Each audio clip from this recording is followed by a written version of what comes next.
The woman stumbled into Fort Worth, Texas, on a blistering July afternoon in 1878, her dress torn and dusty, her feet wrapped in rags that had once been a petticoat. And when Deputy Marshal Dylan Frost asked her name 3 times in the shade of the sheriff's office, she only stared at him with eyes the color of storm clouds and said nothing at all. Dylan had been a lawman for 4 years, ever since he turned 21 and pinned on the badge his father had worn before a rustler's bullet took him down near the Brazos. He had seen plenty of trouble in those years, plenty of women in distress, but something about this one made his chest tighten in a way that had nothing to do with duty. She could not have been more than 22 or 23, with auburn hair that fell in tangled waves past her shoulders, and a face that would have been beautiful if not for the haunted look etched into every line. "Miss, I need to know who you are," Dylan said gently, crouching down to meet her eyes as she sat on the bench outside the office. "Are you running from something? Someone?" She turned her face away, fixing her gaze on the dusty street where a wagon rolled past, the driver tipping his hat without really looking. Her hands trembled in her lap, and Dylan noticed the raw marks on her wrists, like rope burns that had barely begun to heal. "All right," he said after a long moment. "All right. You do not have to tell me right now, but you need water and food and a place to rest. Can you at least tell me if someone hurt you?" Her jaw tightened, and she gave the smallest nod. Dylan felt anger flare hot in his gut, but he kept his voice calm. "Then you are safe here. I give you my word. Nobody is going to hurt you while I am around." For the first time, her eyes flickered to his face, searching for something. Whatever she found there must have satisfied her, because after a moment, she gave another small nod. Dylan helped her to her feet, noting how she flinched when he touched her elbow, and led her down the street to the boarding house run by Mrs. Patterson, a widow with a kind heart and discretion enough not to ask too many questions. The sun beat down mercilessly, and sweat trickled down Dylan's back beneath his vest. Fort Worth in summer was an unforgiving place, all dust and heat and the constant buzz of flies. "Deputy Frost, Mrs. Patterson said when she opened the door, her eyes widening at the sight of the bedraggled woman beside him. "Oh, my lord, come in out of that heat. She needs a room, Mrs. Patterson, and a hot bath and whatever food you can spare. I will cover the costs, Mrs. Patterson, bless her, did not ask a single question beyond whether the woman took sugar in her tea. She ushered them inside, clucking like a mother hen, and within an hour the mysterious woman was bathed, dressed in a borrowed calico dress, and sitting at Mrs.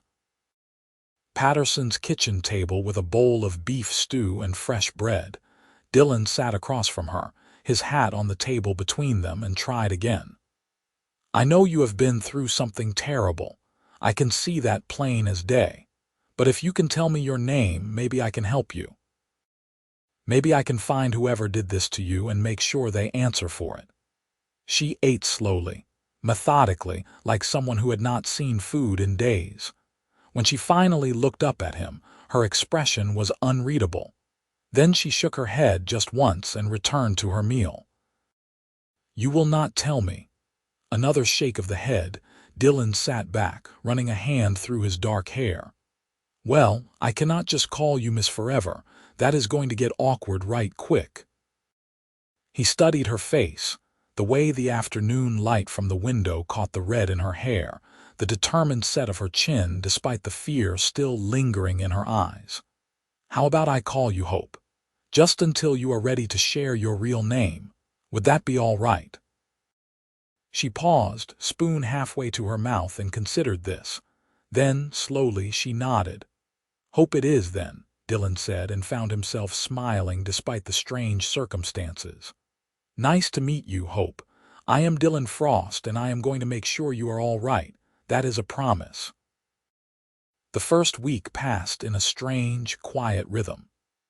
Dylan checked on Hope every day, bringing her things she might need: a new dress from the general store, a pair of proper shoes, a hairbrush with a mother-of-pearl handle that made her eyes go wide with something like wonder. Each time he visited, he would ask her name, gently, without pressure. And each time she would shake her head, but slowly, gradually, she began to relax around him. Mrs. Patterson reported that Hope helped around the boarding house, washing dishes and making beds without being asked. She moved quietly, like a ghost, but she was reliable and thorough. The other boarders grew accustomed to her presence, this silent young woman who never spoke a word but whose eyes held stories nobody could read. Dylan found excuses to walk past the boarding house more often than his duties strictly required. He told himself he was just checking on her, making sure she was safe, but the truth was more complicated. There was something about Hope that drew him like a magnet, something beyond the mystery of her silence. The way she would watch the sunset from Mrs. Patterson's porch, her face tilted toward the dying light. The way her hands moved when she helped Mrs. Patterson with the garden, gentle and sure. The way she had started to smile just a little when she saw him coming down the street. On the 10th day, Dylan brought her a book of poetry. He was not much of a reader himself, but his mother had loved poetry before she died, and something told him Hope might appreciate it. She took the book with both hands, her fingers tracing the embossed letters on the cover. When she looked up at him, there were tears in her eyes, but she was smiling. "You like it?" Dylan asked, feeling absurdly pleased with himself. She nodded vigorously, clutching the book to her chest like it was made of gold. "Good. I thought you might enjoy having something to read in the evenings. Gets lonely, I imagine, not talking to folks."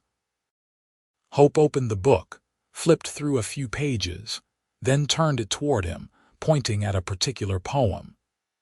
Dylan leaned in to read it, aware of how close they were standing, aware of the faint scent of lavender soap that clung to her hair. The poem was about finding home in unexpected places, about strangers becoming family. When Dylan looked up, Hope was watching him intently, and he understood what she was trying to say without words. "You feel like you have found a home here?" he asked softly. She nodded, then pointed at him. "With me." Another nod, and her cheeks flushed pink. Dylan felt his own face grow warm. "Well, I am glad for that, Hope. I am real glad." By the 3rd week, Hope had begun to venture out more. She would walk to the general store with Mrs. Patterson, help carry groceries back to the boarding house, and even sit on the porch in the evenings when the heat finally broke. And a breeze would blow through Fort Worth, carrying the smell of mesquite and distant rain. Dylan often joined her there, sitting in the chair beside hers, talking about his day or his childhood or anything else that came to mind. She would listen, really listen, in a way that made him feel heard in a manner he never had before. He told her about his father, about the day he died and how Dylan had vowed to carry on his legacy. He told her about his mother, who had passed when he was just 15, leaving him alone in the world until the sheriff took him under his wing. He told her about the loneliness of being a lawman, how people looked at the badge first and the man second. Hope listened to it all, and though she never spoke, her eyes conveyed sympathy, understanding, and something else that made Dylan's heart beat faster.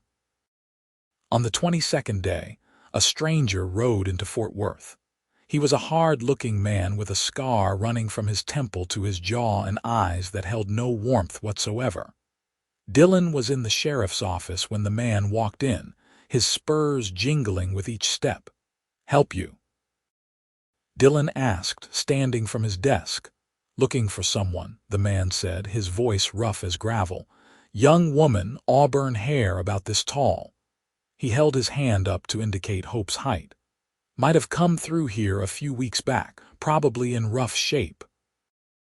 Every instinct Dylan had screamed danger. He kept his face neutral, his hand casual as it drifted toward his gun belt. "What is your business with this woman?" "That is between me and her. Have you seen her or not?" "See lots of folks come through Fort Worth." "Cannot say I recall anyone matching that description particularly."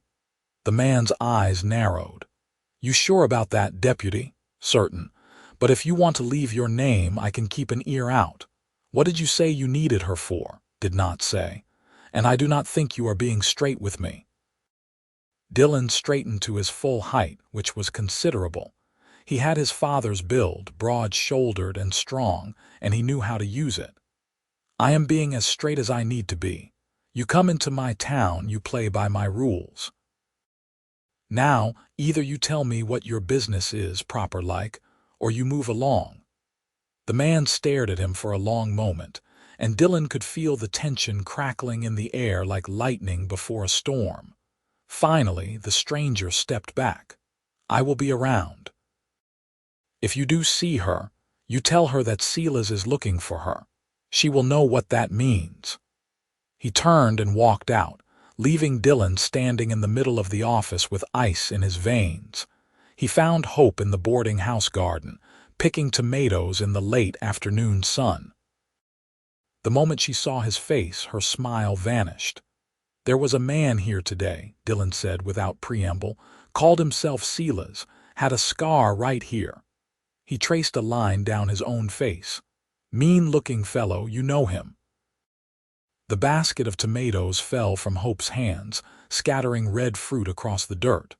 Her face went white as chalk and she started to shake. Dylan caught her before her knees buckled, holding her steady.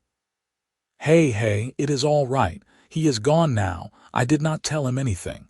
Do you hear me?" "I did not tell him a thing." She clutched at his arms, her fingers digging in hard enough to hurt, and when she looked up at him, he saw pure terror in her eyes. "He is the one who hurt you, is not he?" Dylan said, fury building in his chest. "The one you are running from." Hope nodded, and a sob tore from her throat, the first sound besides breathing he had ever heard her make. Dylan pulled her close without thinking, wrapping his arms around her as she trembled against him.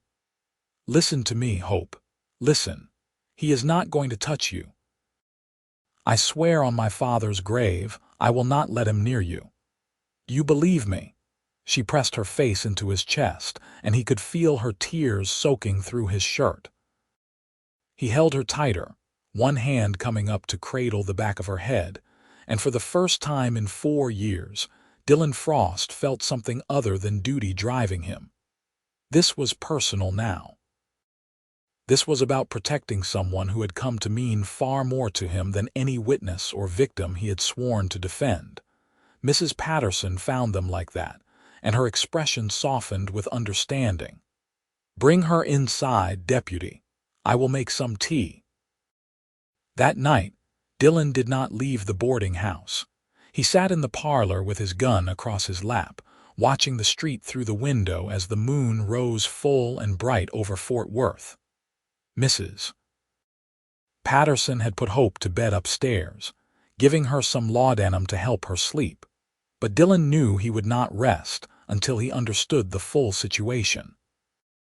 In the morning, he sent a telegraph to the Texas Rangers, asking them to check their records for anyone named Silas with a distinctive facial scar, wanted for crimes against women. Then he made the rounds of Fort Worth, quietly letting the other businessmen and townsfolk know to keep an eye out for the stranger and to report immediately if they saw him. When he returned to the boarding house at noon, Hope was sitting on the porch, the poetry book open in her lap. She looked exhausted, dark circles under her eyes, but when she saw him, she managed a weak smile. Dylan sat down beside her. "I need to know more, Hope. I cannot protect you properly if I do not know what I am up against.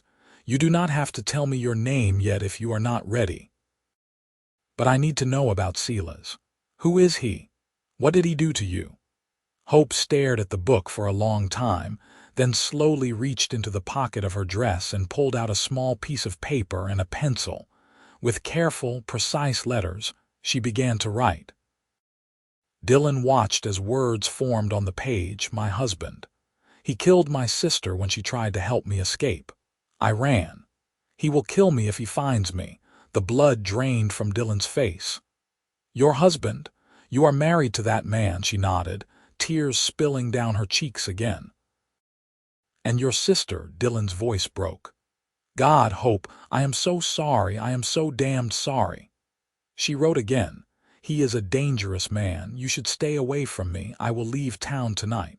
Like hell you will, Dylan said fiercely, taking the paper from her hands and crumpling it up. You are not going anywhere. You are staying right here where I can keep you safe. And as for being married to him, well, there are ways around that if he is the kind of man you say he is. Abandonment, cruelty, there are grounds for annulment or divorce. Hope shook her head frantically, writing quickly. He will never let me go. He will kill anyone who helps me.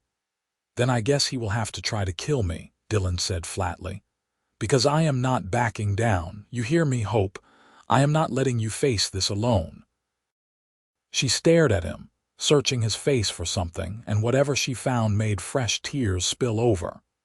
She reached out tentatively, her hand shaking, and touched his cheek. It was the first time she had initiated physical contact, and Dylan held perfectly still, hardly daring to breathe. I care about you, he said softly, covering her hand with his own. More than I probably should, given I do not even know your real name, but that does not change how I feel. I am going to stand between you and that monster, and I am going to make sure you get the life you deserve. A free life. A safe life. Hope's lip trembled and she leaned forward, resting her forehead against his shoulder. Dylan wrapped his arm around her, holding her as the midday sun blazed down, and somewhere in the distance, a train whistle blew long and low. The fourth week brought no sign of Sela's, but Dylan did not relax his guard. He moved into the boarding house himself, taking a room across the hall from Hope's, and he made sure someone was with her at all times. Mrs. Patterson proved to be an unexpected ally, fiercely protective of the young woman she had come to think of as a daughter. She kept a shotgun behind the kitchen door and told Dylan she was not afraid to use it. The telegram response from the Rangers came on the 28th day. Silas Mercer, wanted in 3 territories for assault, suspected in 2 murders, extremely dangerous. Approach with caution. Dylan read the telegram 3 times, each word burning itself into his mind. Then he went upstairs and knocked on Hope's door. She opened it immediately, her eyes questioning. Got a response about Silas, Dylan said. His last name is Mercer. He is wanted by the Rangers. That means once they catch him, you will be free. Really free. Hope's hand flew to her mouth, and for a moment, Dylan thought she might faint. Then she grabbed his hand and pulled him into the room, shutting the door behind them. It was not proper, not at all, but Dylan could not bring himself to care about propriety when she was looking at him like he had just offered her the moon. She pulled out her paper and pencil, writing frantically. Are you certain? They really want him. I am certain. I have the telegram right here. He showed her, watching as she read it over and over, her lips moving silently. When she looked up at him again, there was something new in her eyes. Hope. Real hope. Not just the name he had given her, but the actual feeling blooming across her face like sunrise. We are going to get you through this, Dylan said, taking both her hands in his. And when it is over, when you are safe and free, I would very much like to court you properly. If you would have me. Hope's eyes went wide and color flooded her cheeks. She looked down at their joined hands, then back up at his face, and slowly, deliberately, she nodded. Dylan felt his heart expand in his chest, felt something settle into place that he had not even known was missing.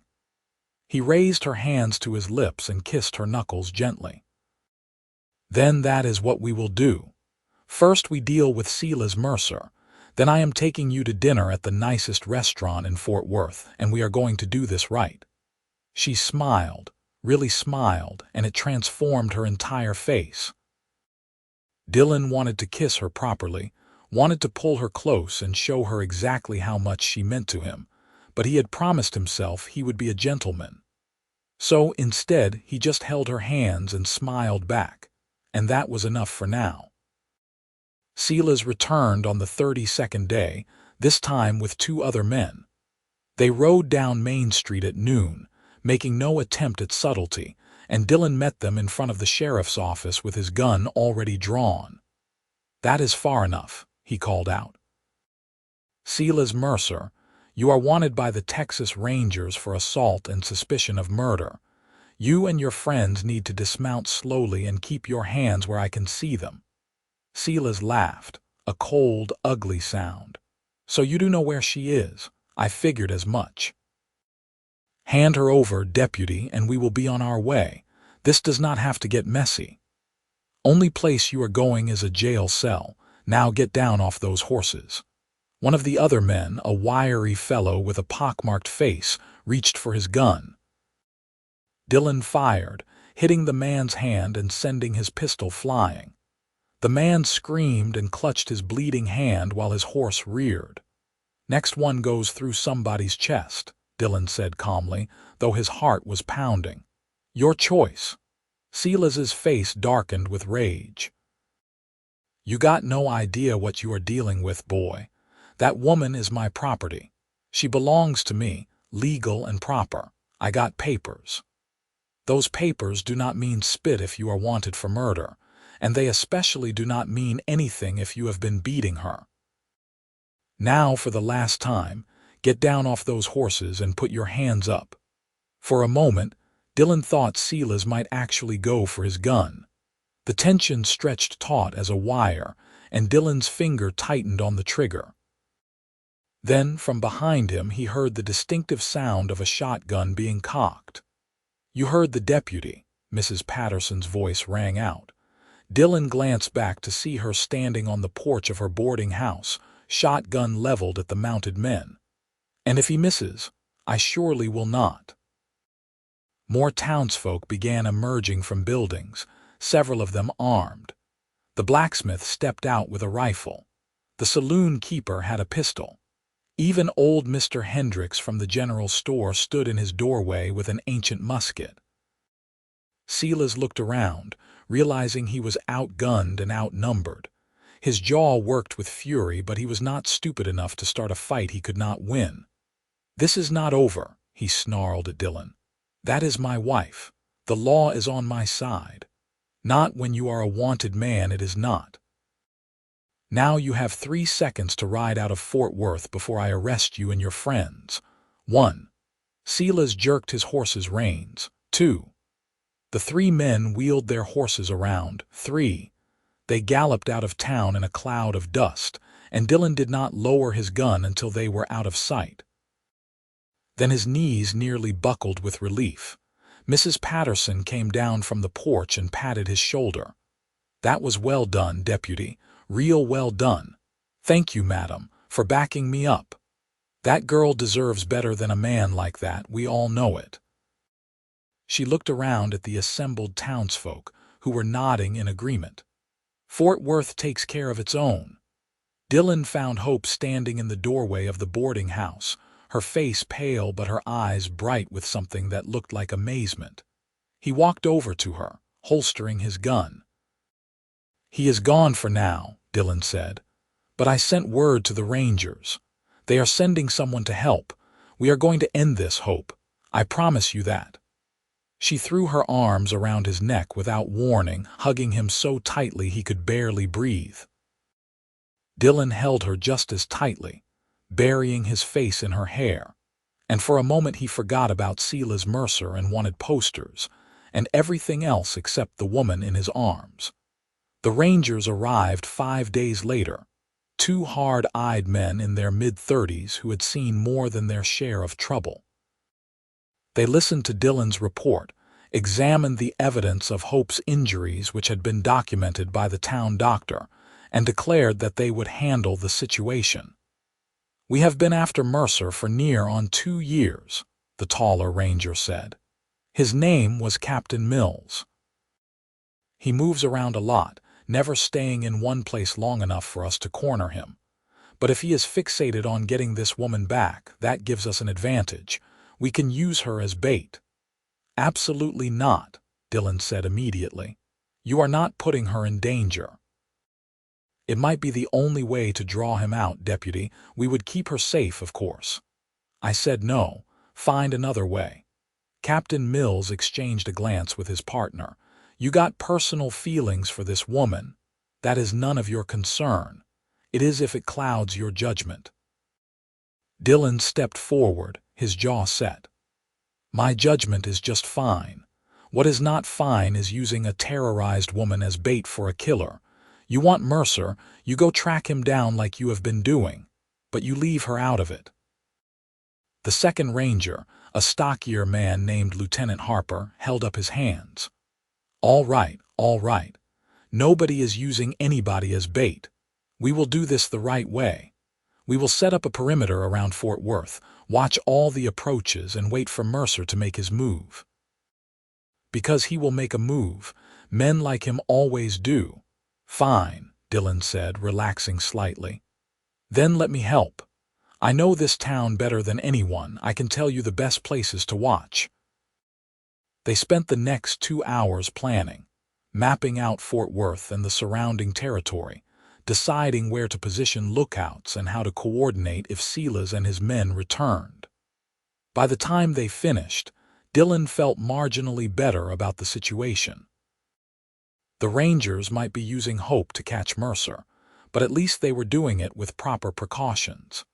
That evening, as the sun set in a blaze of orange and red, Dylan found Hope in the garden again. She had taken to spending time there, finding peace among the tomatoes and beans and squash. When she saw him coming, she set down her watering can and waited, her expression questioning. "The Rangers have a plan," Dylan told her. "They are going to catch Silas. It is going to be over soon." She reached for her ever-present paper and pencil. How soon could be days, could be weeks. "But they are good at what they do. I trust them." Hope nodded slowly, then wrote, "I am afraid." "I know, but you are the bravest person I have ever met. You ran from him, you survived, and you are still here fighting. That takes courage most people do not have." She shook her head, writing quickly, "I am only still here because of you. You saved me." "We saved each other," Dylan said softly. He reached out and tucked a strand of hair behind her ear, a gesture that felt both intimate and natural. "These past weeks, getting to know you, even without words, you have reminded me why I became a lawman in the first place. Not just to enforce the law, but to protect people who need protecting. To make a difference. You gave me that back." Hope's eyes shimmered with tears, but she was smiling. She set down her pencil and took his hand, lacing her fingers through his. They stood like that as the last light faded from the sky and the first stars appeared, connected by touch and something deeper than words could express. On the 43rd day, Hope wrote Dylan a note that said, "Tomorrow is 7 weeks since I arrived. You said you would call me Hope until I told you my name." Dylan read the note 3 times, his heart suddenly pounding. "Are you saying you are ready to tell me your name?" She nodded, then picked up her pencil with a shaking hand. But before she could write, a shout went up from the edge of town. Dylan's head snapped around toward the sound, his hand automatically going to his gun. "Stay here," he ordered Hope, already moving toward the commotion. "Lock yourself in your room and do not come out until I get back." He ran down the street to find one of the ranger lookouts stumbling toward town, blood streaming from a gash on his head. "They are coming," the man gasped. "Mercer and maybe 6 or 7 others. They took us by surprise, came in from the south. Harper is down, I do not know how bad." Dylan's blood ran cold. "How far out?" 10 minutes, maybe less. "Get to the doctor. I will sound the alarm." The next few minutes were chaos. Dylan rang the church bell, the agreed-upon signal for danger, and armed men began pouring out of buildings. Captain Mills appeared, rifle in hand, his face grim. "Where do you want us?" he asked Dylan. "Main Street. We make our stand there in the open where we have the advantage of numbers." "How many men can you spare?" "All of them. Harper is hurt, but he can still shoot. That makes 8 Rangers plus however many townsfolk will stand with us." "About 20, I figure. Maybe more." Dylan looked around at the faces gathering in the dusk light. These were not soldiers, just ordinary people, shopkeepers and farmers and tradesmen. But they were Fort Worth, and they would fight for one of their own. "All right. Spread out across Main Street, cover the buildings. If shooting starts, aim for the horses first. Dismount them, make them fight on our terms." The men moved into position with surprising efficiency. Dylan took his place in the center of the street, his heart hammering but his hands steady. He had trained for this, prepared for this, but it had never felt quite so personal before. Then he saw Hope running toward him, and his heart nearly stopped. "What are you doing?" he yelled. "I told you to stay inside." She shook her head frantically, refusing to stop until she reached him. In her hand she held a piece of paper which she thrust at him. Dylan took it, his hands shaking now too. On it in her careful script was written, "My name is Fiona Ellsworth. I needed you to know before nothing," Dylan interrupted, grabbing her shoulders. "Fiona, that is a beautiful name, but you need to get out of here right now, please." "She is right to tell you," Mrs. Patterson said, appearing at Dylan's elbow with her shotgun. "If something happens, you should know who you are fighting for." "Nothing is going to happen," Dylan said fiercely. "Nobody is dying today except maybe Silas Mercer if he is fool enough to draw on me." The thunder of hoofbeats announced the arrival of Mercer's gang before they came into view. 8 riders, all armed, all with the hard look of men accustomed to violence. Silas rode at the front, his scarred face twisted with rage. They pulled up short when they saw the armed crowd waiting for them. "Well now," Silas said, his voice carrying across the street, "looks like the whole town has come out to greet us. How neighborly." "Last chance, Mercer," Captain Mills called out. "You are surrounded and outgunned. Surrender now and you will get a fair trial." "I did not come for a trial. I came for what belongs to me." Silas's eyes found Hope where she stood beside Dylan. "There you are, darling. Time to come home." "She is not going anywhere with you," Dylan said, stepping in front of Hope. "Her name is Fiona Ellsworth, and she is under the protection of the law. You want to get to her, you are going to have to go through me."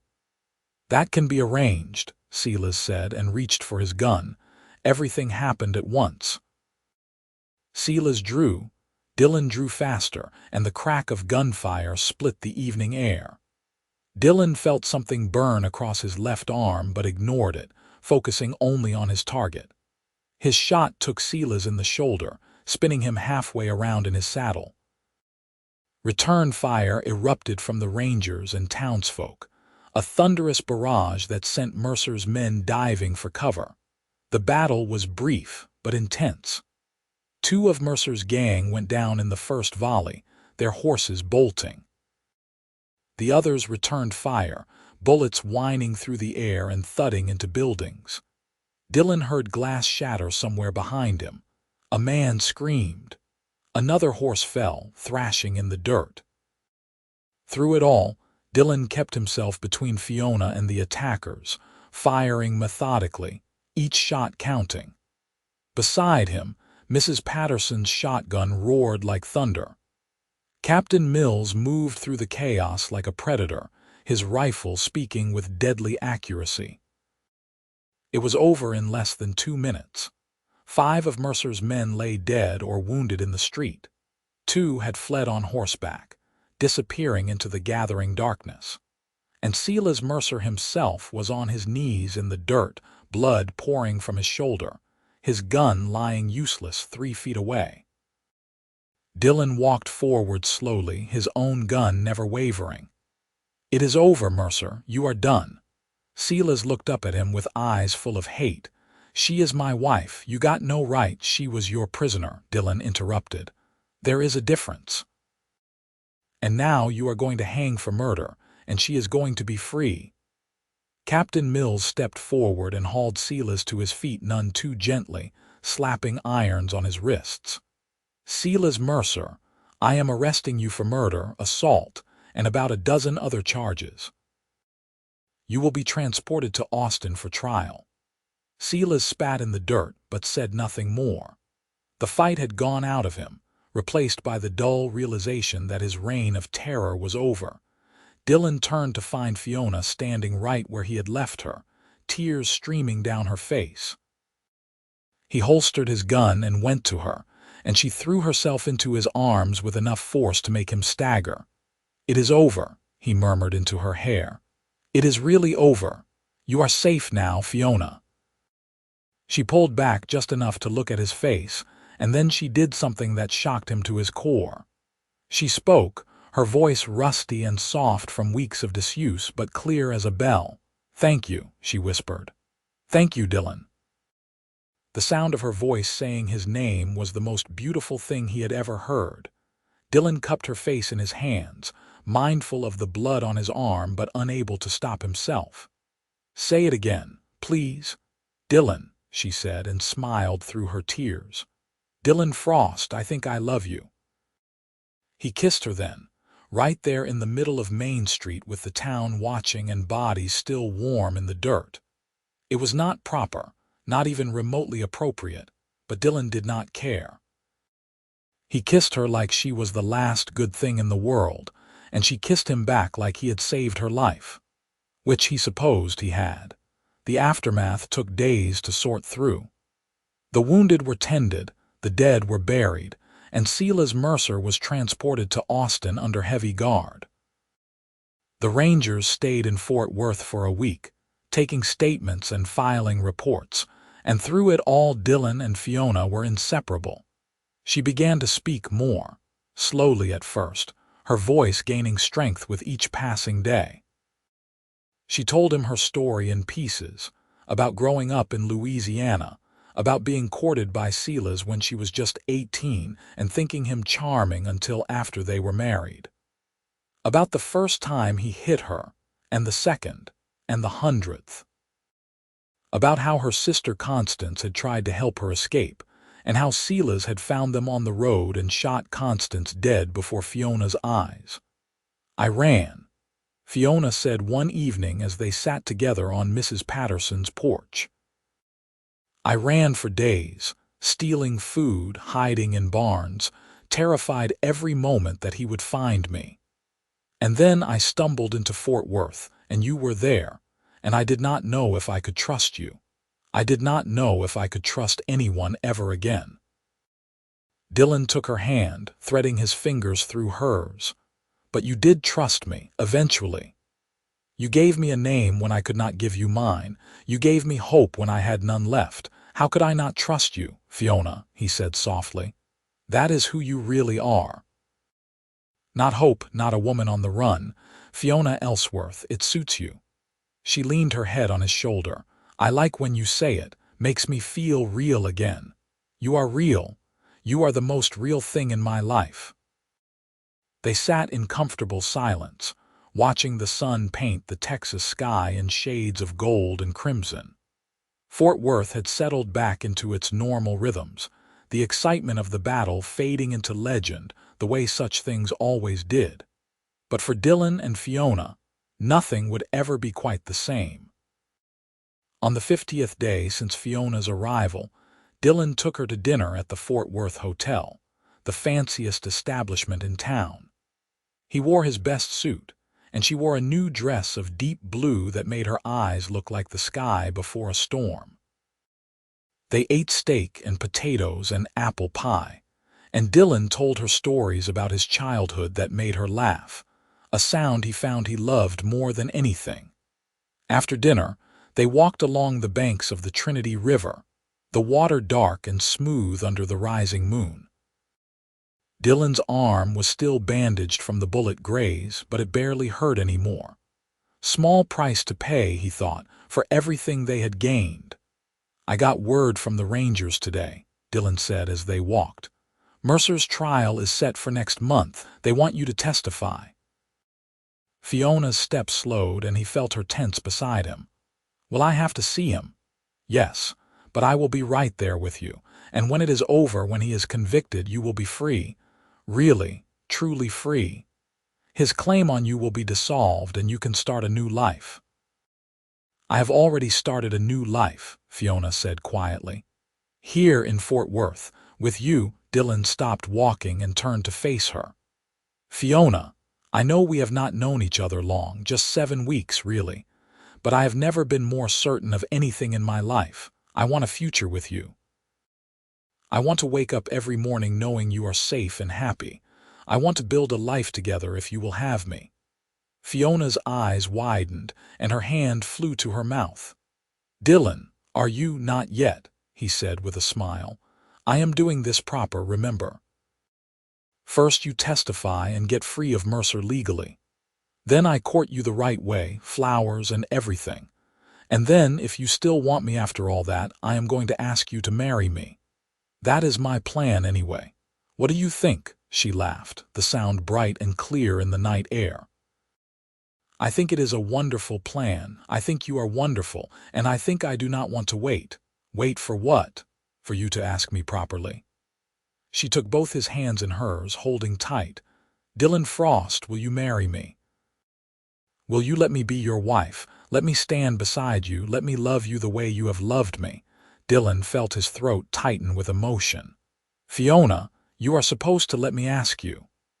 I spent 7 weeks unable to speak, unable to tell you how I felt. I am not waiting anymore."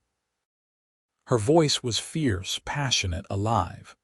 "So I am asking you, will you marry me?" He pulled her close and kissed her, long and deep and thorough, and when they finally broke apart, both breathless, he rested his forehead against hers. "Yes, yes, 1,000 times yes. But we are still doing this proper. We are waiting until after the trial, until you are free and clear, and then we are going to have the biggest wedding Fort Worth has ever seen." "Agreed, agreed," Fiona whispered and kissed him again. The trial took place in Austin in late September of 1878, and it was everything Dylan had feared it would be. Fiona had to sit on the stand and recount every horrible thing Silas had done to her, had to face him across the courtroom while he stared at her with those cold, dead eyes. But she was brave, so impossibly brave, and her testimony was clear and damning. When the prosecutor asked her why she had not left sooner, Fiona looked directly at Silas and said, "Because he told me he would kill me if I tried. And he killed my sister to prove he meant it. But I am not afraid anymore. He does not own me. He never did." The jury deliberated for less than an hour. Silas Mercer was found guilty of murder and sentenced to hang. As the verdict was read, he lunged toward Fiona, screaming obscenities, but the bailiffs grabbed him before he could get close. Dylan was there in an instant anyway, putting himself between Fiona and the man who had terrorized her, and Silas was dragged from the courtroom still raging outside the courthouse. Fiona collapsed into Dylan's arms and wept, great heaving sobs of relief and grief and release. He held her through it all, murmuring words of comfort, and when she finally quieted, he tilted her face up to look at him. "It is over now. Really, truly over. He can never hurt you again." "I know," she said, her voice thick with tears. "I know, and I am free, actually free." "So what do you want to do with your freedom?" Fiona smiled, and it was like the sun coming out after a storm. "I want to go home, to Fort Worth, and I want to marry you." They returned to Fort Worth as heroes. The whole town turned out to welcome them back, and Mrs. Patterson threw a party at the boarding house that lasted well into the night. Dylan and Fiona sat in the midst of it all, surrounded by friends who had become family. And for the first time in his adult life, Dylan felt completely, utterly happy. 3 weeks later, they were married in the Fort Worth Community Church. Fiona wore a dress of white lace that Mrs. Patterson had helped her sew, and Dylan wore his best suit with his badge polished to a shine. Captain Mills came down from Austin to serve as best man, and Mrs. Patterson stood up as Fiona's matron of honor. Half the town packed into the church, and the other half stood outside trying to peek through the windows. When the Reverend asked if Dylan would take Fiona to be his lawfully wedded wife, Dylan's voice rang out clear and strong. "I do. Absolutely I do." And when Fiona was asked the same question, she looked at Dylan with eyes full of love and said, "I do. With all my heart, I do." The kiss that sealed their union brought cheers from the congregation, and as they walked back down the aisle hand in hand, Dylan felt like the luckiest man in Texas. They moved into a small house on the edge of Fort Worth, a 2-room cabin that Dylan had been fixing up in secret for weeks. It was not much, but it had a good stove and a solid roof, and Fiona declared it perfect. She planted a garden in the yard, growing tomatoes and beans and flowers, and Dylan built her a chicken coop so they could have fresh eggs. Life settled into a comfortable rhythm. Dylan continued his work as deputy marshal, and Fiona helped Mrs. Patterson at the boarding house when she felt like it, though she no longer needed the money. In the evenings they would sit on their porch and watch the sunset, talking about their days, making plans for the future. "I want children," Fiona said one evening about 6 months into their marriage. "Is that foolish, given everything that happened?" Dylan pulled her closer, wrapping his arm around her shoulders. "That is not foolish at all. You would be an amazing mother." "I am afraid sometimes," she admitted. "Afraid that I will see Selace in every stranger's face. Afraid that I will wake up and find this was all a dream and I am still trapped." "But you do not wake up to a nightmare. You wake up to me, and to Fort Worth, and to a life that is yours to live however you want." He kissed the top of her head. "And for what it is worth, I would love to have children with you. A whole houseful if you want." Fiona laughed. "Let us start with one and see how it goes." Their first child, a son, was born in the spring of 1880. They named him Daniel, after Dylan's father, and he had his mother's red hair and his father's strong jaw. Dylan held his son for the first time and felt his entire world shift on its axis. This tiny, perfect human was his to protect, his to love, his to raise into a good man. Fiona was a natural mother, patient and loving, though she admitted to being terrified half the time. "I have no idea what I am doing," she confessed to Dylan one sleepless night when Daniel would not stop crying. "None of us do," Dylan assured her, bouncing the baby in his arms. "We just do our best and hope it is good enough." "Your best is always more than good enough," Fiona said, watching him with soft eyes. "You saved my life, Dylan Frost, and now you have given me a family. I never thought I would have that." "You deserve it all," Dylan said. "Every bit of happiness in the world." As Daniel grew from baby to toddler, Fiona began to talk more about her past, about the sister she had lost, and the life she had fled. She started writing letters to Constance, messages she would never send, but that helped her process her grief. Dylan read them sometimes when she asked him to, and marveled at the strength of the woman he had married. On their 3rd anniversary, Dylan surprised Fiona with a trip to Galveston. They left Daniel with Mrs. Patterson, who had become a doting grandmother figure, and took the train south to the Gulf Coast. Fiona had never seen the ocean, and when she stood on the beach for the first time, the wind whipping her hair and the waves crashing at her feet, she cried with joy. "It is so big," she breathed. "So endless." Dylan stood behind her, his arms wrapped around her waist, like possibility, like the future. She turned in his arms and kissed him. "Thank you for showing me this. Thank you for showing me that the world can be beautiful again." "The world has always been beautiful," Dylan said. "You just needed to be free to see it." They spent 3 days in Galveston, walking the beach, eating fresh seafood, and staying in a hotel that overlooked the water. It was the most time they had spent alone since their wedding, and they made the most of it, reconnecting in ways that left them both breathless and giddy. On the train ride back to Fort Worth, Fiona rested her head on Dylan's shoulder and said, "I think I might be pregnant again." Dylan's heart leaped. "Really? How sure are you?" "Pretty sure. I have been feeling the same way I did with Daniel." She smiled at him. "Are you happy?" "Happy? Fiona, I am over the moon. I am going to be a father again." He kissed her forehead, her cheeks, her lips. "You are incredible. You know that? Absolutely incredible." Their second child, a daughter, was born in early 1883. They named her Constance, after Fiona's sister, and she had her mother's gray eyes and a temperament that could only be described as fierce. From the moment she was born, Constance knew what she wanted and was not afraid to demand it. "She is going to be trouble," Dylan said fondly, watching his daughter grab at his finger with surprising strength. "She is going to be extraordinary," Fiona corrected, "just like her aunt would have been."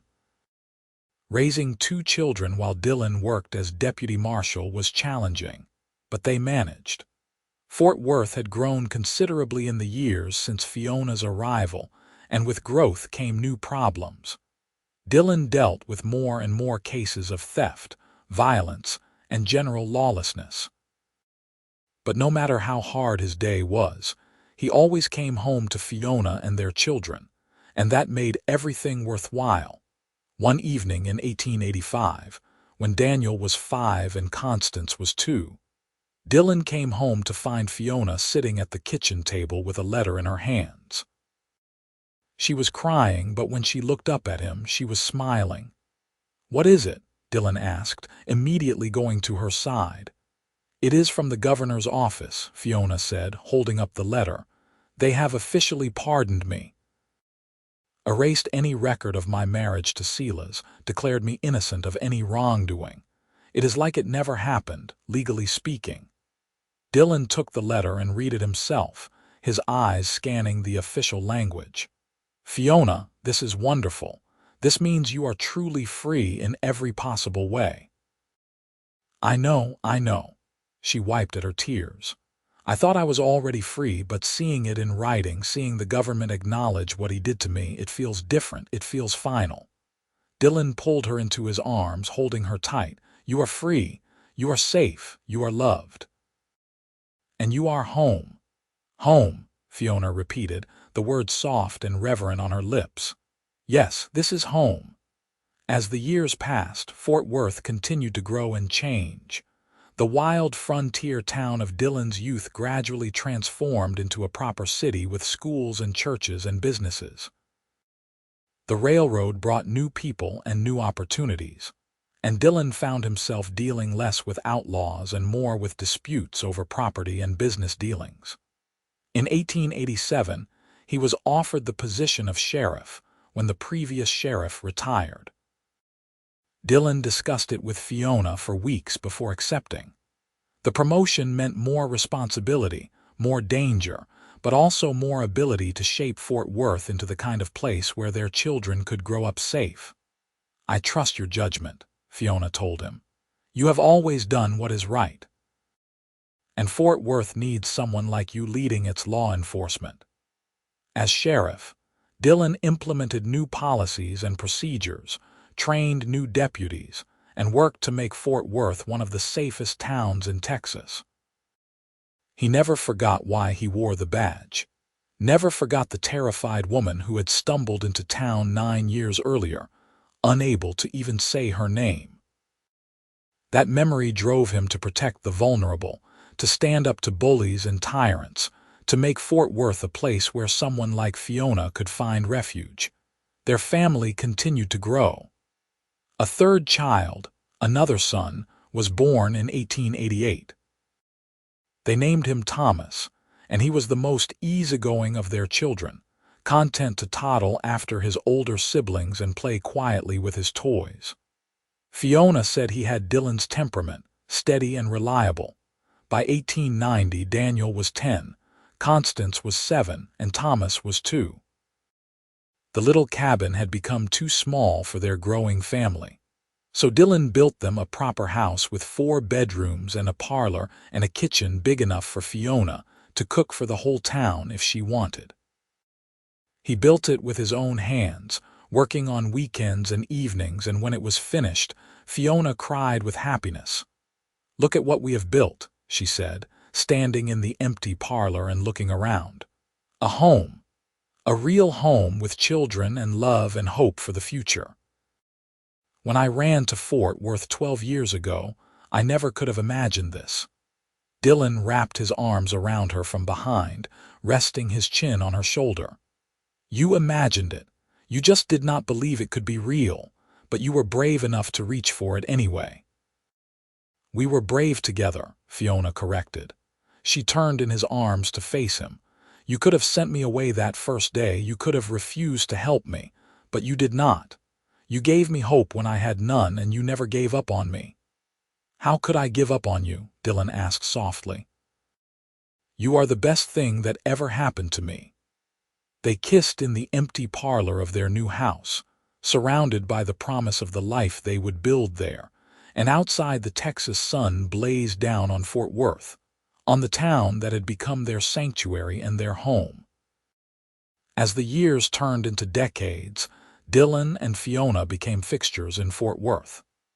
Everyone knew Sheriff Frost and his wife, knew the story of how they met, knew them as people who would help anyone in need. Fiona started a program to help women escaping dangerous situations, offering them shelter and support the way Fort Worth had offered her shelter all those years ago. Dylan made sure the sheriff's office took such cases seriously, that no woman who came to them for help would be turned away. Daniel grew into a serious, thoughtful young man who wanted to be a lawyer. Constance was as fierce as ever, talking about becoming a doctor, never mind that most people said women could not be doctors. And Thomas followed his father around whenever possible, declaring that he would be sheriff someday too. On their 20th anniversary in 1898, Dylan and Fiona threw a party at their house that brought out half of Fort Worth. Mrs. Patterson was there, still spry at 70, regaling anyone who would listen with the story of how she had taken in a mysterious silent woman all those years ago. Captain Mills came down from Austin with his wife, and they toasted to old friendships and new beginnings. As the party wound down and the last guests departed, Dylan and Fiona stood on their porch and watched the sun set over Fort Worth.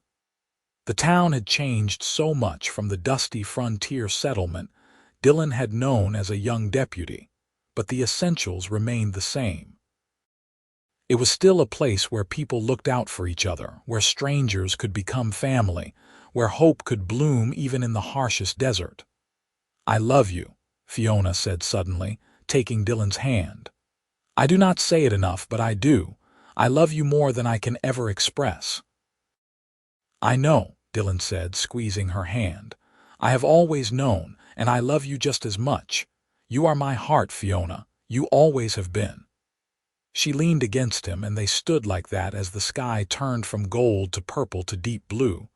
Somewhere in the distance, a train whistle blew. A dog barked, children laughed, the ordinary sounds of life in Fort Worth, of home. "Do you ever think about that first day?" Fiona asked. "When I stumbled into town and could not tell you my name?"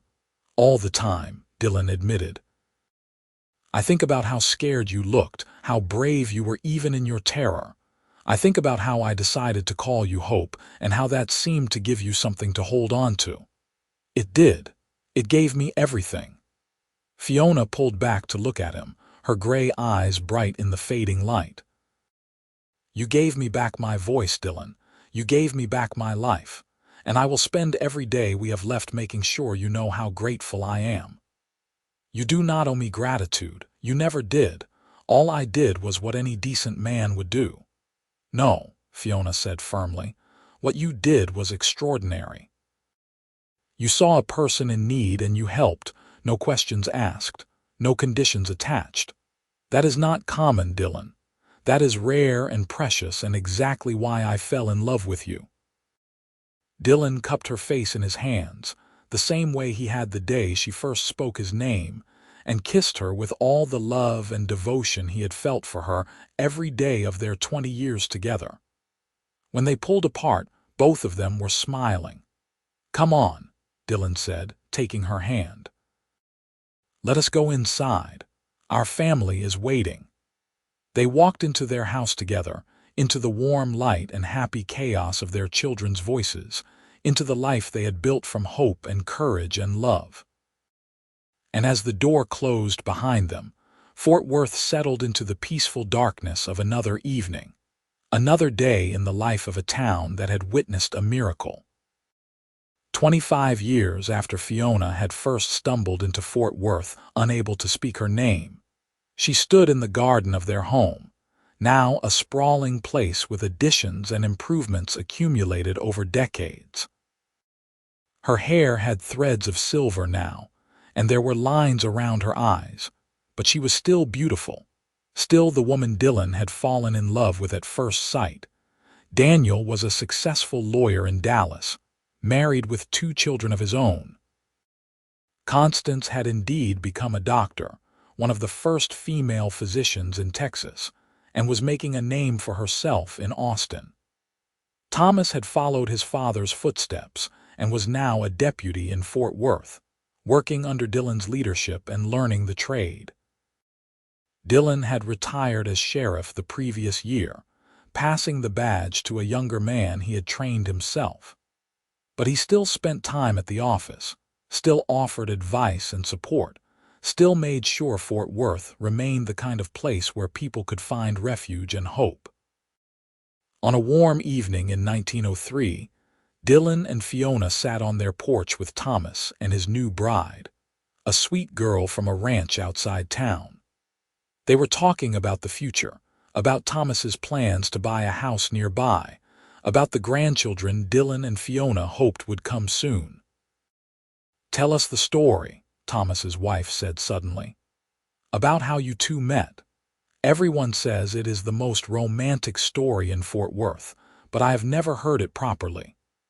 Dylan and Fiona exchanged a glance, and after 25 years of marriage, they did not need words to communicate. Dylan gestured for Fiona to tell it. "Well," Fiona began, settling back in her chair. "It was July of 1878, and I had been running for days. I was exhausted, terrified, and I had lost everything I loved. When I stumbled into Fort Worth, I did not even know where I was. I just knew I could not run anymore." She told the story of that first meeting, of Dylan's kindness, of Mrs. Patterson's care, of the 7 weeks she had spent unable or unwilling to speak her name. She told it honestly, not shying away from the darkness of what she had escaped, but focusing on the light she had found in Fort Worth. "And then one day," Fiona said, reaching over to take Dylan's hand, "this man looked at me and said he was going to call me Hope until I told him my real name." Hope, such a simple word, but it changed everything. It gave me something to reach for, something to believe in, and it gave me him. "I did not do much," Dylan protested, though he was smiling. "Just treated her like a human being deserved to be treated." "You did everything," Fiona corrected. "You saved my life, Dylan Frost, and then you gave me a reason to live it." Thomas's wife had tears in her eyes. "That is beautiful. That is the most beautiful love story I have ever heard." "It is our story," Dylan said simply, "and I would not change a single moment of it." As the evening deepened and the conversation turned to other things, Dylan found himself reflecting on the journey that had brought them here. 25 years ago, he had been a young deputy with no family and few prospects. Now he was surrounded by love, by children and grandchildren, by a wife who was his partner in every possible way. All because he had chosen to help a stranger in need, because he had seen past the fear and silence to the person beneath. Fiona caught him looking at her and smiled, that same smile that had captivated him all those years ago. He smiled back, and in that moment, Dylan knew with absolute certainty that he was the luckiest man who had ever lived. The years continued to pass, bringing changes both large and small. Fort Worth grew from a town into a true city, with automobiles starting to appear on streets that had once known only horses. Dylan watched with interest, but not nostalgia. He had lived through the wild frontier days and he had helped tame them, and he was content with the progress they had made. Grandchildren came, 6 in total over the years. Dylan taught them to ride horses and to shoot straight and to always stand up for what was right. Fiona taught them to be kind, to be brave, and that silence was sometimes the most powerful form of strength. Together, they created a legacy of love and courage that would ripple through generations. On their 30th anniversary, their children threw them a surprise party that brought together everyone who had been part of their story. Mrs. Patterson had passed away 2 years earlier, but her daughter attended in her place. Captain Mills was there, retired now but still sharp. Even some of the townsfolk who had stood with Dylan against Silas Mercer all those decades ago came to celebrate. Speeches were made, toasts were offered, and stories were told late into the night. But the moment Dylan treasured most came at the end of the evening, when everyone had gone home and he and Fiona were alone in their house. 30 years, Fiona said, kicking off her shoes and settling onto the sofa with a contented sigh. 30 years since you called me hope and saved my life. 32 years since you walked into Fort Worth, Dylan corrected, sitting beside her. But who is counting? I am. Every day is a gift I never thought I would have. Every morning I wake up beside you, every dinner with our family, every quiet evening on the porch, it is all a miracle. Dylan pulled her close, and she rested her head on his shoulder the way she had done thousands of times before. You are the miracle, Fiona. You survived something that would have broken most people. You rebuilt your life from nothing. You became someone who helps others do the same. That is extraordinary. We did it together, Fiona insisted. Everything good in my life we built together. They sat in comfortable silence. 2 people who had loved each other through trials and triumphs, through ordinary days and extraordinary ones. Outside, Fort Worth hummed with life, a city built on hope and hard work, and the belief that people deserved second chances. In 1908, exactly 30 years after Fiona had first arrived in Fort Worth, she and Dylan took a trip back to Louisiana. It was something Fiona had wanted to do for years, but had never found the courage. Now, with Dylan beside her and decades between her and the past, she felt ready to face it. They visited the small town where Fiona had grown up, where she had married Silas in a ceremony she barely remembered. The house where it happened was gone, torn down years ago, but they found the cemetery where Constance was buried. Fiona stood at her sister's grave for a long time, tears streaming down her face. Dylan stood beside her, one arm around her shoulders, saying nothing because no words were needed. Finally, Fiona spoke. I named our daughter after you, Connie. I wanted you to live on somehow, even though he took you from me. And she is everything you would have been. Strong and fierce and kind. I wish you could have met her. I wish you could have met all of them. She placed flowers on the grave, wildflowers she had picked that morning, and then she turned to Dylan. I am ready to go home now. To Fort Worth? Yes, to Fort Worth, to our real home. They traveled back to Texas, and with each mile that passed, Dylan saw Fiona's shoulders straighten, saw the weight of the past lift from her. By the time they arrived in Fort Worth, she was smiling again, talking excitedly about seeing the grandchildren and working in her garden. "Thank you," she said to Dylan as they stood on the platform of the train station, watching Fort Worth bustle around them. "For going with me, for supporting me, for being you. Always," Dylan promised. "For as long as I live, I will always be here for you," and he was. Through the years that followed, through sickness and health, through joy and sorrow, Dylan Frost kept every promise he had ever made to Fiona. He was her rock, her partner, her love, just as she was his. In 1915, Dylan celebrated his 68th birthday surrounded by his family. His children were all grown and successful. His grandchildren were thriving, and Fiona was still by his side. Still beautiful despite the silver in her hair and the lines on her face. They had built a life together that mattered, that made a difference. And as Dylan looked around at the people gathered in his home, he felt nothing but gratitude. Thomas, now the sheriff of Fort Worth, raised his glass in a toast. "To my father, the best lawman and the best man I have ever known. Everything I am, I learned from you. And to my mother, who taught us all what true courage looks like. Thank you for showing us what love really means." Everyone drank to that, and Fiona squeezed Dylan's hand under the table. He squeezed back, and when he looked at her, he saw the same love in her eyes that had been there 37 years ago when she had finally spoken his name.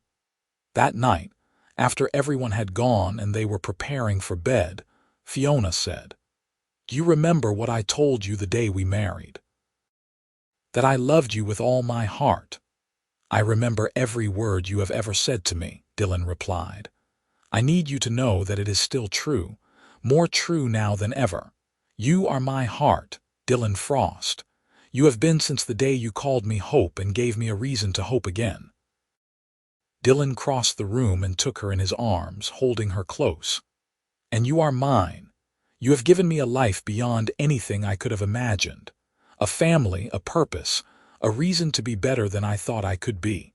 I love you, Fiona. I will love you until my last breath and beyond." They stood like that for a long time, two people who had found each other against all odds and built something beautiful from tragedy and hope. And when they finally went to bed that night, it was with the peace of knowing they had lived well, loved fully, and created a legacy that would endure. Years continued to pass, bringing both celebrations and sorrows. Dylan's health began to fade in his early 70s, though he fought against it with characteristic stubbornness. Fiona nursed him through bouts of illness, just as he had protected her all those years ago, and their love only deepened with time. On a quiet evening in 1920, Dylan sat in his favorite chair on the porch, a blanket across his lap despite the Texas heat. He was 83 now, and Fiona was 76, and they had been married for 42 years. Their grandchildren had grandchildren now, and the Frost family tree had spread wide and strong across Texas. Fiona sat beside him, knitting something for their newest great-grandchild, and the silence between them was comfortable, familiar, full of all the words they had spoken and all the ones they did not need to speak. "Fiona," Dylan said suddenly, "do you ever regret it? Coming to Fort Worth, I mean. Building a life here instead of somewhere else." She set down her knitting and looked at him with those gray eyes that had captivated him from the very first. "Regret it? Dylan, Fort Worth saved my life. You saved my life. How could I ever regret that? I just want to make sure you have been happy, that I gave you the life you deserved." Fiona reached over and took his hand, her touch still sending warmth through him even after all these years. "You gave me more than I deserved. You gave me hope when I had none. You gave me love when I thought I would never know it. You gave me a family, a home, a purpose. You gave me everything, Dylan Frost." "You gave me just as much," Dylan said, his voice rough with emotion. "Before you, I was just going through the motions. I wore the badge and I did my duty, but I did not really live. You taught me how to live. You taught me what really matters." "We taught each other," Fiona said softly. "That is what love is not it? Teaching each other, learning together, growing together." "Yes," Dylan agreed. "That is exactly what love is." They sat together as the sun set over Fort Worth for the 42nd time in their marriage, watching the sky turn from blue to gold to purple. The city they had watched grow from a frontier town into a thriving metropolis hummed with life around them, full of people living their own stories, finding their own hopes. "I would do it all again," Dylan said suddenly. "Every moment, every struggle, every triumph. I would choose you again in a heartbeat." "And I would choose you," Fiona replied. "Every single time." Dylan Frost passed away peacefully in his sleep 3 months later, with Fiona holding his hand and his family gathered around him. He was 83 years old, and he had lived a life full of purpose, courage, and love. His funeral brought out all of Fort Worth, hundreds of people whose lives he had touched over the decades, all coming to pay their respects to a man who had made his town better simply by being in it. Fiona stood at his grave with dry eyes, her children on either side of her, and she spoke directly to him as if he could still hear her. "Thank you, my love. Thank you for 7 weeks of hope and 42 years of happiness. Thank you for seeing me when I could not see myself. Thank you for every day we had together. I will carry your love with me until we meet again." She lived for another 5 years after that, surrounded by her family, still helping women who needed support, still telling the story of the cowboy who had called her hope, until she could speak her own name. She remained sharp and kind and brave until the very end. And when she passed away in her sleep in 1925 at the age of 81, everyone agreed it was because she was ready to be with Dylan again. They buried Fiona beside Dylan in the Fort Worth Cemetery under a shared headstone that read, "Dylan Frost and Fiona Ellsworth Frost." He gave her hope. She gave him purpose. Together they gave Fort Worth a legacy of love. Their children and grandchildren and great-grandchildren carried on that legacy, spreading across Texas and beyond, but always remembering the story of their remarkable grandparents. The story of a woman who refused to say her name for 7 weeks, and the cowboy who called her hope until she did. The story of 2 people who found each other in the most unlikely circumstances and built a love that lasted a lifetime and beyond. And in Fort Worth, where it all began, people still tell that story. They tell it to young couples just starting out, to remind them what real love looks like. They tell it to people in trouble, to remind them that hope is always possible. They tell it to children, to teach them about courage and kindness and the power of second chances. The house Dylan built still stands, now a historical landmark, and visitors can walk through the rooms where he and Fiona raised their family. They can see the garden where Fiona grew tomatoes and flowers, the porch where they sat together for thousands of evenings, the bedroom where they loved and laughed and dreamed together. And sometimes, on quiet evenings when the Texas sun sets in shades of gold and crimson, people say they can feel it, the love that Dylan and Fiona shared. It is in the very walls of that house, in the soil of that garden, in the air of Fort Worth itself.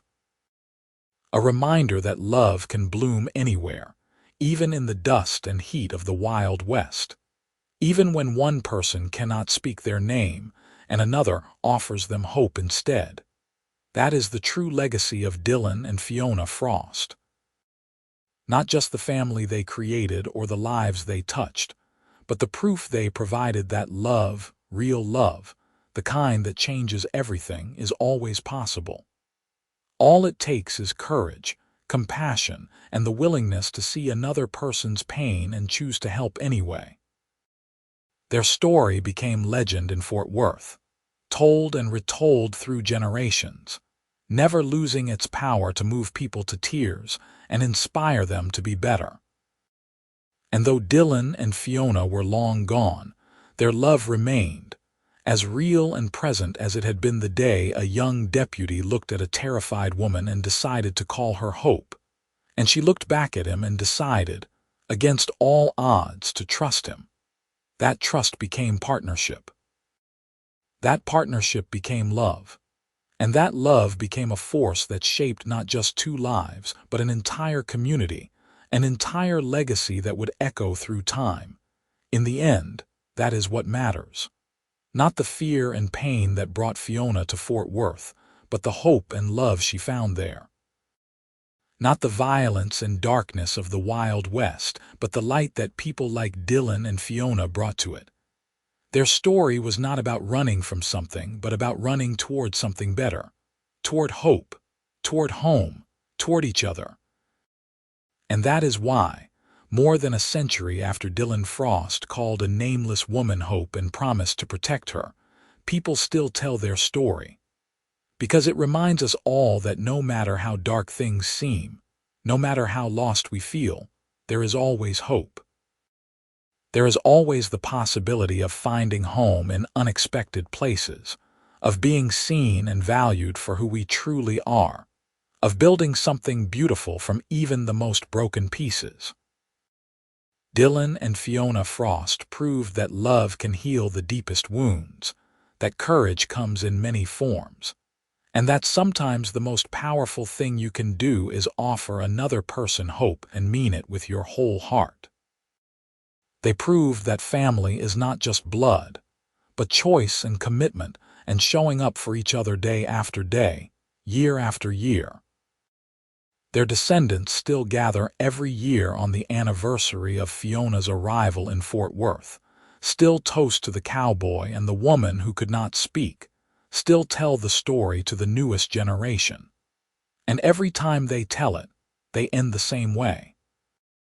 With Dylan and Fiona together at last, their love eternal, their legacy secure, and Fort Worth forever changed by the day a silent, terrified woman stumbled into town and met a young deputy marshal who saw not a victim or a mystery, but a person worth saving, worth protecting, worth loving. That is the story of She Refused to Say Her Name for 7 weeks. The cowboy called her Hope until she did. It is a story of the Wild West, of danger and redemption, of silence and speech, of fear and courage. But most of all, it is a love story. The best kind of love story, the kind that is true,